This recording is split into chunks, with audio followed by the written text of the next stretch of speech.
ನಮಸ್ಕಾರ ಸ್ನೇಹಿತರೆ, ಇದೀಗ ತಾನೇ ಬಂದಿರುವಂತಹ ಮುಖ್ಯವಾದ ಮಾಹಿತಿ. ಹಳೆಯ ಬಾಕಿ ಕಂತು ಜಮಾ ಜೊತೆಗೆ ಸೆಪ್ಟೆಂಬರ್ ತಿಂಗಳ ಕಂತು ಕೂಡ ಬಿಡುಗಡೆ. ಸಿಎಂ ಸಿದ್ದರಾಮಯ್ಯನವರು ಗೃಹಲಕ್ಷ್ಮಿಯರಿಗೆ ಗುಡ್ ನ್ಯೂಸ್ ಕೊಟ್ಟಿದ್ದಾರೆ. ಮತ್ತೊಂದೆಡೆಯಲ್ಲಿ 5,000 ಕೋಟಿ ರೂಪಾಯಿ ಗೃಹಲಕ್ಷ್ಮಿ ಯೋಜನೆ ಹಣ ಜಮಾ ಆಗಿಲ್ಲವೆಂದ್ರೆ ಎಲ್ಲಿ ಹೋಯ್ತು ಎಂದು ಆರೋಶಕ್ ಅವರು ಸಿಎಂ ಅವರಿಗೆ ಪತ್ರ ಬರೆದಿದ್ದಾರೆ. ವಿಡಿಯೋ ಪೂರ್ತಿಯಾಗಿ ನೋಡಿ. ಮತ್ತೊಂದೆಡೆಯಲ್ಲಿ ಸಿಎಂ ಸಿದ್ದರಾಮಯ್ಯನವರು ಅಧಿಕಾರ ಬಿಟ್ಟು ಕೊಡಲ್ಲ, ಡಿಕೆ ಶಿವಕುಮಾರ್ ಅವರು ದೇವಸ್ಥಾನ ಬಿಡಲ್ಲ ಎಂದು ಆರೋಶಕ್ ಅವರು ವ್ಯಂಗ್ಯವಾಡಿದ್ದಾರೆ. ಮತ್ತೊಂದೆಡೆಯಲ್ಲಿ ಹೊಸ ಬಿಪಿಎಲ್ ಪಡಿತರ ಚೀಟಿ ಮತ್ತು ಅರ್ಜಿ ಹಾಕಿದ್ರೆ 15 ದಿನದಲ್ಲಿ ಬಿಪಿಎಲ್ ಕಾರ್ಡ್ ವಿತರಣೆ ಬಗ್ಗೆ ಆಹಾರ ಸಚಿವ ಕೆಎಚ್ ಮುನಿಯಪ್ಪನವರ ಘೋಷಣೆ. ಇನ್ನು ಮತ್ತೊಂದೆಡೆಯಲ್ಲಿ ಗೃಹಲಕ್ಷ್ಮಿಯರಿಗೆ ಶಾಕ್ ಕೊಟ್ಟ ಸರ್ಕಾರ. ಕರ್ನಾಟಕದ 1,44,000 ಫಲಾನುಭವಿಗಳ ಬ್ಯಾಂಕ್ ಖಾತೆಗೆ ಜಮೆ ಆದ 68 ಲಕ್ಷ ರೂಪಾಯಿ ಗೃಹಲಕ್ಷ್ಮಿ ಯೋಜನೆ ಹಣ ವಾಪಸ್ ಪಡೆದುಕೊಳ್ಳುವುದಾಗಿ ಎಚ್ಎಂ ರೇವಣ್ಣ ಅವರು ಹೇಳಿಕೆ ಕೊಟ್ಟಿದ್ದಾರೆ. ವಿಡಿಯೋ ಮಾತ್ರ ಸ್ವಲ್ಪ ಸ್ಕಿಪ್ ಮಾಡಬೇಡಿ. ಚಿನ್ನ ಮತ್ತು ಬೆಳ್ಳಿ ಸತತವಾಗಿ ಏರಿಕೆ ಆಗುತ್ತಿದ್ದು ಈಗ ಮತ್ತೆ ಒಂದೇ ದಿನ 3,200 ರೂಪಾಯಿ ಏರಿಕೆ. ಚಿನ್ನದ ಬೆಲೆ ಇನ್ನು ಎಷ್ಟು ಏರಿಕೆ ಆಗುತ್ತೆ, ಈಗ ಮಾರ್ಕೆಟ್ ರೇಟ್ ಏನಿದೆ, ಎಲ್ಲ ಮಾಹಿತಿಗಳನ್ನ ನೋಡೋಕ್ಕಿಂತ ಮೊದಲು ನೀವು ನಮ್ಮ ಚಾನಲ್ಗೆ ಮೊದಲು ಬಾರಿ ಭೇಟಿ ಕೊಡುತ್ತಿದ್ರೆ ದಯವಿಟ್ಟು ಸಬ್ಸ್ಕ್ರೈಬ್ ಆಗಿ ಪಕ್ಕದಲ್ಲಿ ಕಾಣಿಸೋ ಗಂಟೆ ಒತ್ತಿ. ಇದರಿಂದ ರಾಜ್ಯದ ಮಾಹಿತಿಗಳು ನಿಮಗೆ ಮೊದಲು ಸಿಗುತ್ತವೆ. ವಿಡಿಯೋಗೆ ಲೈಕ್ ಮಾಡಿ ಮತ್ತು ವಿಡಿಯೋ ಪೂರ್ತಿಯಾಗಿ ನೋಡಿ. ಬನ್ನಿ ಸ್ನೇಹಿತರೆ, ಎಲ್ಲ ಮುಖ್ಯವಾದ ಮಾಹಿತಿಗಳನ್ನು ಡೀಟೇಲ್ ಆಗಿ ನೋಡೋಣ. ನೀವು ಕೂಡ ಗೃಹಲಕ್ಷ್ಮಿ ಯೋಜನೆಯ ಫಲಾನುಭವಿಗಳಾಗಿದ್ರೆ ಈಗಲೇ ವಿಡಿಯೋಗೆ ಲೈಕ್ ಮಾಡಿ. ಹೌದು, ಸ್ವತಃ ಮುಖ್ಯಮಂತ್ರಿ ಸಿದ್ದರಾಮಯ್ಯನವರು ಹಳೆಯ ಬಾಕಿ ಕಂತು ಜಮಾ ಜೊತೆಗೆ ಸೆಪ್ಟೆಂಬರ್ ತಿಂಗಳ ಕಂತು ಕೂಡ ಹಾಕುವುದಾಗಿ ಮಾಹಿತಿಯನ್ನ ಕೊಟ್ಟಿದ್ದಾರೆ. ಹೌದು ಸ್ನೇಹಿತರೆ, ಈಗಾಗಲೇ ಫೆಬ್ರವರಿ ಮತ್ತು ಮಾರ್ಚ್ ತಿಂಗಳ ಗೃಹಲಕ್ಷ್ಮಿ ಯೋಜನೆ ಹಣ ಮಹಿಳೆಯರಿಗೆ ಜಮೆನೆ ಆಗಿಲ್ಲ ಎಂಬುದು ಸಾಬೀತಾಗಿದೆ. ಸದನದಲ್ಲಿ ಮಹಿಳಾ ಮತ್ತು ಮಕ್ಕಳ ಕಲ್ಯಾಣ ಸಚಿವೆ ಲಕ್ಷ್ಮಿ ಹೆಬ್ಬಾಳ್ಕರ್ ಅವರು ಅಪೂರ್ಣ ಮಾಹಿತಿ ನೀಡಿದ್ದಾರೆ.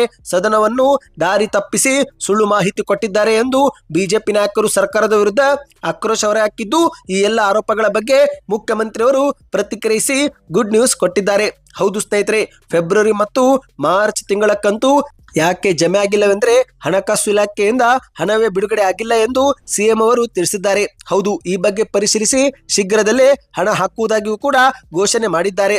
23 ತಿಂಗಳವರೆಗಿನ ಹಣವನ್ನ ಜಮೆ ಮಾಡಿದ್ದೇವೆ, ನಮ್ಮ ಬಳಿ ಹಣವಿಲ್ಲದಿದ್ರೆ ಇಷ್ಟೊಂದು ಮೊತ್ತ ಕೊಡಲು ಸಾಧ್ಯವಾಗುತ್ತಿತ್ತೆ ಎಂದು ಸಿಎಂ ಅವರು ಮಾಧ್ಯಮಗಳ ಮುಂದೆ ತಿಳಿಸಿದ್ದಾರೆ. ಹೌದು ಸ್ನೇಹಿತರೆ, ಸೆಪ್ಟೆಂಬರ್ ತಿಂಗಳ ಕಂತು ಸಹ ಬಿಡುಗಡೆ ಮಾಡಲಾಗಿದ್ದು ಇನ್ನು ಒಂದು ವಾರದಲ್ಲಿ ಫಲಾನುಭವಿಗಳಿಗೆ ಹಣ ಜಮಾವಾಗಲಿದೆ. ಇದೇ ನಡುವೆ ಗೃಹಲಕ್ಷ್ಮಿ ಯೋಜನೆ ಹಣವನ್ನೇ ಲಪಟಾಯಿಸಿದ್ದಾರೆ ಎಂಬ ಬಿಜೆಪಿಯವರ ಆರೋಪಕ್ಕೆ ಗರಂ ಆದಂತ ಮುಖ್ಯಮಂತ್ರಿಯವರು, ಅಲ್ಲ ರೀ, ಗೃಹಲಕ್ಷ್ಮಿ ಯೋಜನೆ ಹಣ ನೇರವಾಗಿ ಫಲಾನುಭವಿಗಳ ಖಾತೆಗೆ ಜಮೆ ಆಗುವಾಗ ಇಲ್ಲಿ ಲಪಟಾಯಿಸುವ ಪ್ರಶ್ನೆ ಎಲ್ಲಿಂದ ಉದ್ಭವ ಆಗುತ್ತೆ ಎಂದು ಕಿಡಿಕಾರಿದ್ದಾರೆ.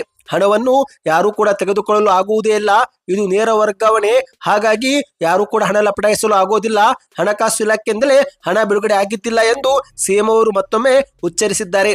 ಇದೇ ನಡುವೆ ಸರ್ಕಾರ ಜಾರಿಗೆ ತರುತ್ತಿರುವ ದ್ವೇಷ ಭಾಷಣ ತಡೆ ಮಸೂದೆ ಕೆಲವರನ್ನ ಗುರಿಯಾಗಿಸಿಕೊಂಡು ರೂಪಿಸಲಾಗಿದೆ ಎಂಬ ಬಿಜೆಪಿಯವರ ಆರೋಪಕ್ಕೆ ತಿರುಗೇಟು ಕೊಟ್ಟಂತ ಸಿದ್ದರಾಮಯ್ಯನವರು, ಪ್ರಚೋದನಾಕಾರಿ ಭಾಷಣ ಯಾರು ಮಾಡುತ್ತಾರೋ ಅವರು ಮಾತ್ರ ಈ ಮಸೂದೆ ವಿರೋಧಿಸುತ್ತಾರೆ. ಪ್ರಚೋದನಾಕಾರಿ ಭಾಷಣ ಮಾಡದೆ ಹೋದ್ರೆ ಸುಮ್ಮನೆ ಯಾರು ಕೂಡ ಪ್ರಕರಣ ದಾಖಲಿಸುವುದಿಲ್ಲ. ಬಿಜೆಪಿಯವರು ಕುಂಬಳಕಾಯಿ ಕಳ್ಳವೆಂದ್ರೆ ಏಕೆ ಹೆಗಲು ಮುಟ್ಟಿ ನೋಡಿಕೊಳ್ಳುತ್ತಿದ್ದಾರೆ ಎಂದು ಸಿದ್ದರಾಮಯ್ಯನವರು ತಿರುಗೇಟು ಕೊಟ್ಟಿದ್ದಾರೆ. ಬನ್ನಿ ಸ್ನೇಹಿತರೆ, ಮತ್ತೊಂದು ಮಾಹಿತಿಗೆ ಹೋಗೋಣ. ಇದೀಗ ಫೆಬ್ರವರಿ ಮತ್ತು ಮಾರ್ಚ್ ತಿಂಗಳ ಒಟ್ಟು 2 ಕಂತು 4,000 ರೂಪಾಯಿ ಗೃಹಲಕ್ಷ್ಮಿಯರಿಗೆ ಜಮಾ ಆಗಿಲ್ಲ ಎಂಬುದು ಸಾಬೀತಾಗಿದೆ. ಹಾಗಾದ್ರೆ ಈ ಒಂದು ಹಣ ಎಲ್ಲಿ ಹೋಯಿತು ಎಂದು ಆರೋಶಕ್ ಅವರು ಸಿಎಂ ಸಿದ್ದರಾಮಯ್ಯನವರಿಗೆ ಟ್ವೀಟ್ ಮಾಡುವುದರ ಜೊತೆಗೆ ಆರ್ಥಿಕ ಇಲಾಖೆಗೆ ಪತ್ರವನ್ನು ಕೂಡ ಬರೆದಿದ್ದಾರೆ. ಹೌದು, ಗೃಹಲಕ್ಷ್ಮಿ ಯೋಜನೆ ಹಣ ಜಮಾ ಆಗದಿರುವ ಕುರಿತಂತೆ ಆರೋಶಕ್ ಅವರು ಆರ್ಥಿಕ ಇಲಾಖೆಗೆ ಪತ್ರ ಬರೆದು 5,000 ಕೋಟಿ ಹಣ ಎಲ್ಲಿ ಹೋಯಿತು ಎಂದು ಸಾಲು ಸಾಲು ಪ್ರಶ್ನೆ ಮಾಡಿದ್ದಾರೆ.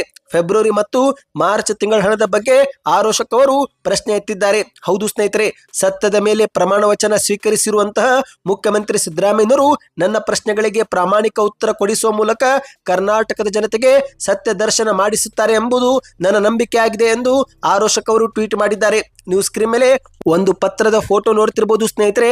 ಇದು ಆರೋಶಕ್ ಅವರು ಆರ್ಥಿಕ ಇಲಾಖೆಗೆ ಬರೆದಂತ ಪತ್ರದ ಪ್ರತಿಯಾಗಿದೆ. ಇದರಲ್ಲಿ ಆರೋಶಕ್ ಅವರು 2024-25 ಬಜೆಟ್ ನಲ್ಲಿ ಅನುದಾನ ಹಂಚಿಕೆ ಮಾಡಿದ್ದೀರಿ ಎಂದಾದ್ರೆ ಆ ಒಂದು ಹಣ ಫಲಾನುಭವಿಗಳಿಗೆ ಏಕೆ ಜಮೆ ಆಗಿಲ್ಲ, ಒಂದೊಮ್ಮೆ ಜಮಾ ಆಗಿಲ್ಲವೆಂದ್ರೆ ಆ ಹಣ ಎಲ್ಲಿ ಹೋಯ್ತು ಎಂದು ಪ್ರಶ್ನೆಯನ್ನ ಮಾಡಿದ್ದಾರೆ. ಬನ್ನಿ ಸ್ನೇಹಿತರೆ, ಮತ್ತೊಂದು ಮಾಹಿತಿ ಹೋಗೋಣ. ಸಿದ್ದರಾಮಯ್ಯನವರು ಅಧಿಕಾರ ಬಿಟ್ಟು ಕೊಡಲ್ಲ, ಡಿಕೆ ಶಿವಕುಮಾರ್ ಅವರು ದೇವಸ್ಥಾನ ಬಿಡಲ್ಲ ಎಂದು ಬೆಂಗಳೂರಲ್ಲಿ ಆರೋಶಕ್ ಅವರು ವ್ಯಂಗ್ಯವಾಡಿದ್ದಾರೆ. ಹೌದು, ಸಿದ್ದರಾಮಯ್ಯ ಅಧಿಕಾರ ಕೊಡಲ್ಲ, ಡಿಕೆ ಶಿವಕುಮಾರ್ ದೇವಸ್ಥಾನ ಬಿಡಲ್ಲ, ಕರ್ನಾಟಕದಲ್ಲಿ ಇಷ್ಟೇ ನಡೆಯುತ್ತಿರುವುದು ಎಂದು ಆರೋಶಕ್ ಅವರು ವ್ಯಂಗ್ಯವಾಡಿದ್ದಾರೆ. ಸುದ್ದಿಗೋಷ್ಠಿಯಲ್ಲಿ ವಿಧಾನಸೌಧದ ಮುಂದೆ ಮಾತನಾಡಿದಂತ ಆರೋಶಕ್ ಅವರು ಸಿದ್ದರಾಮಯ್ಯನವರ ಗ್ಯಾಂಗು ಡಿನ್ನರ್ ಪಾಲಿಟಿಕ್ಸ್ ಮಾಡ್ತಾ ಇದೆ. ಇತ್ತ ಡಿ.ಕೆ. ಶಿವಕುಮಾರ್ ಅವರು ಟೆಂಪಲ್ ರನ್ ಮಾಡುತ್ತಿದ್ದಾರೆ. ಅಧಿವೇಶನಕ್ಕೆ ಡಿ.ಕೆ. ಶಿವಕುಮಾರ್ ಬರುತ್ತಿರಲಿಲ್ಲ. ಅಧಿವೇಶನ ನಡೆಯುತ್ತಿರುವಾಗ ಜನಪ್ರತಿನಿಧಿಯಾಗಿ ಅವರು ಕೆಲಸ ಮಾಡಬೇಕಿತ್ತು. ಆದರೆ ಅದನ್ನ ಬಿಟ್ಟು ಜನರ ತೆರಿಗೆ ಹಣದಲ್ಲಿ ದೇವಸ್ಥಾನ ರೌಂಡ್ ಹಾಕುತ್ತಿದ್ರು ಎಂದು ಆರೋಶಕ್ ಅವರು ವಾಗ್ದಾಳಿ ಮಾಡಿದ್ದಾರೆ. ಇದೀಗ ಡಿ.ಕೆ. ಶಿವಕುಮಾರ್ ಅವರು ಯಾವುದೇ ಮುಖ್ಯಮಂತ್ರಿ ಕುರ್ಚಿ ಬೇಡ, ಸಾಮಾನ್ಯ ಕಾರ್ಯಕರ್ತನಾಗಿ ಇದ್ದು ಬಿಡುತ್ತೇನೆ ಅಂತಿದ್ದಾರೆ. ಅದು ಹೇಗೆ ಸಾಧ್ಯ? ಒಂದೊಮ್ಮೆ ಹಾಗೆ ಇದ್ರೆ ರಾಜೀನಾಮೆ ಕೊಟ್ಟು ಬಿಡಲಿ ಎಂದು ಡಿ.ಕೆ. ಶಿವಕುಮಾರ್ ಅವರಿಗೆ ಟಕ್ಕರ್ ಕೊಟ್ಟಿದ್ದಾರೆ. ಕರ್ನಾಟಕದ ಕೆಲವು ಕಡೆಗಳಲ್ಲಿ ಸ್ಥಳೀಯ ಸಂಸ್ಥೆಗಳಲ್ಲಿ ಚುನಾವಣೆ ನಡೆದಿದೆ. ಎಲ್ಲಾ ಕಡೆಗೆ ಬಿಜೆಪಿನೇ ಹೆಚ್ಚು ಸ್ಥಾನ ಗೆದ್ದಿದೆ. ಕಾಂಗ್ರೆಸ್ ಸರ್ಕಾರ ತೊಲಗುವ ಮುನ್ಸೂಚನೆ ಇದು. ಇವರು ಇದೇ ರೀತಿ ಕಾಂಗ್ರೆಸ್ನಲ್ಲಿ ಕಿತ್ತಾಡುತ್ತಿದ್ರೆ ಮನೆಗೆ ಹೋಗೋದು ಗ್ಯಾರಂಟಿ ಎಂದು ಆರೋಶಕ್ ಅವರು ಹೇಳಿಕೆ ಕೊಟ್ಟಿದ್ದಾರೆ. ಬನ್ನಿ ಸ್ನೇಹಿತರೆ, ಮತ್ತೊಂದು ಮಾಹಿತಿಗೆ ಹೋಗೋಣ. ಅದಕ್ಕಿಂತ ಮೊದಲು ವಿಡಿಯೋಗೆ ನೀವು ಲೈಕ್ ಮಾಡಿಲ್ಲವೆಂದ್ರೆ ಲೈಕ್ ಮಾಡಿ, ಚಾನಲ್ಗೂ ಕೂಡ ಸಬ್ಸ್ಕ್ರೈಬ್ ಆಗಿ. ಇದೀಗ ಯಾರ ಹತ್ತಿರ ಬಿಪಿಎಲ್ ಕಾರ್ಡ್ ಇಲ್ಲವೋ ಅವರಿಗೆ ಒಂದು ಗುಡ್ ನ್ಯೂಸ್. ಹೌದು ಸ್ನೇಹಿತರೆ, ಈಗಾಗಲೇ ಅನರ್ಹರ ಬಿಪಿಎಲ್ ಕಾರ್ಡ್ ಅನ್ನ ಪತ್ತೆ ಮಾಡಿ ಸರ್ಕಾರ ಎಪಿಎಲ್ ಕಾರ್ಡ್ಗೆ ಶಿಫ್ಟ್ ಮಾಡುತ್ತಿದ್ದು, ಇದೇ ಮತ್ತೆ ಆಹಾರ ಸಚಿವ ಕೆ.ಎಚ್. ಮುನಿಯಪ್ಪನವರು ಹೊಸದಾಗಿ ಅರ್ಜಿ ಕರೆಯುವ ಬಗ್ಗೆ ಸುಳಿವು ಕೊಟ್ಟಿದ್ದಾರೆ. ಹೌದು, ಕರ್ನಾಟಕದಲ್ಲಿ ಅನರ್ಹರ ಬಿಪಿಎಲ್ ಕಾರ್ಡು ರದ್ದು ಮಾಡಲಾಗುತ್ತಿದೆ. ಆದ್ರೆ ಅರ್ಹರಾಗಿದ್ರೂ ಕೂಡ ಬಿಪಿಎಲ್ ಕಾರ್ಡು ರದ್ದಾಗಿದ್ರೆ ತಕ್ಷಣವೇ ತಹಶೀಲ್ದಾರ್ಗಳಿಗೆ ಭೇಟಿ ನೀಡಿ ಹೊಸದಾಗಿ ಅರ್ಜಿ ಹಾಕಿದ್ರೆ 15 ದಿನಗಳ ಒಳಗೆ ಪಡಿತರ ಕಾರ್ಡು ಕೊಡುತ್ತೇವೆ ಎಂದು ಮಾಹಿತಿ ನೀಡಿದ್ದಾರೆ.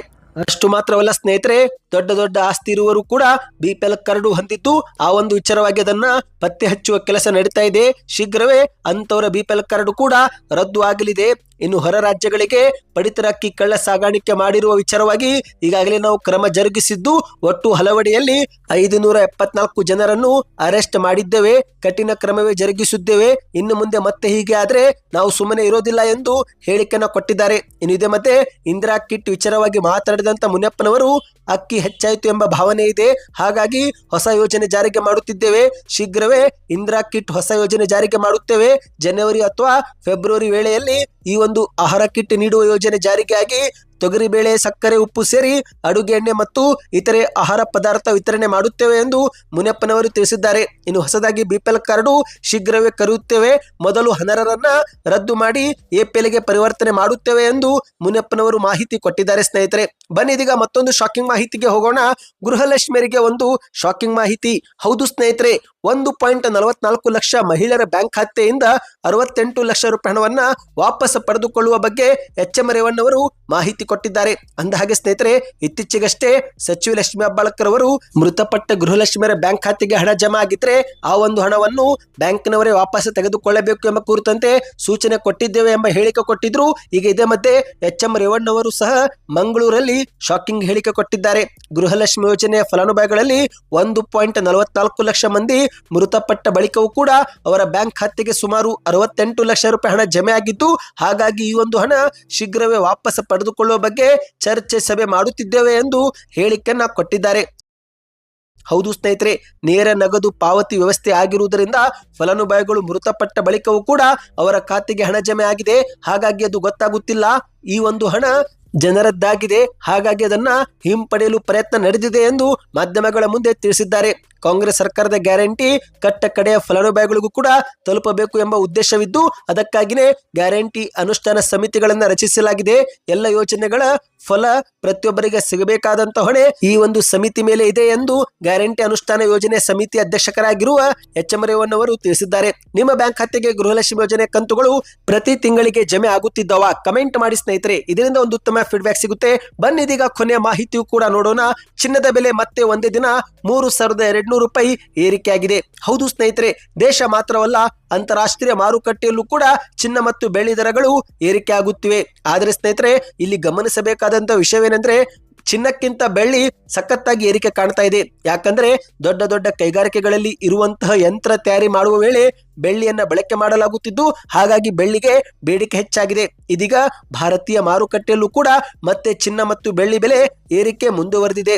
ದಿನದಿಂದ ದಿನಕ್ಕೆ ಹೊಸ ದಾಖಲೆ ಚಿನ್ನ ಮತ್ತು ಬೆಳ್ಳಿ ಬರೆಯುತ್ತಲೇ ಇದ್ದು, ಇದರಿಂದ ಜನರಿಗೆ ಮತ್ತು ವ್ಯಾಪಾರಸ್ಥರಿಗೆ ದೊಡ್ಡ ತಲೆನೋವಾಗಿ ಪರಿಣಮಿಸಿದೆ. ಹೌದು ಸ್ನೇಹಿತರೆ, ಡಿಸೆಂಬರ್ 25ರ ಮಾರುಕಟ್ಟೆ ಪ್ರಕಾರ ಚಿನ್ನದ ಬೆಲೆ ಮತ್ತೆ ಸ್ವಲ್ಪ ಮಟ್ಟಿಗೆ ಏರಿಕೆ ಆಗಿದೆ. 1 ಗ್ರಾಂ ಚಿನ್ನ ಇದೀಗ 13,925. ಅಂದ್ರೆ ಸ್ನೇಹಿತರೆ, 10 ಗ್ರಾಂ ಶುದ್ಧ ಚಿನ್ನದ ಬೆಲೆ 1,30,35,000 ₹1,39,750 ಅಂದ್ರೆ ಸ್ನೇಹಿತರೆ ಪ್ರತಿ ಗ್ರಾಮು 14,000 ರೂಪಾಯಿ ಆಗೋಕೆ ಕೇವಲ 75 ರೂಪಾಯಿ ಮಾತ್ರ ವ್ಯತ್ಯಾಸವಿದೆ ಸ್ನೇಹಿತರೆ. ಶೀಘ್ರದಲ್ಲೇ 10 ಗ್ರಾಂ ಚಿನ್ನ 1,40,000 ರೂಪಾಯಿ ಆಗಲಿದೆ.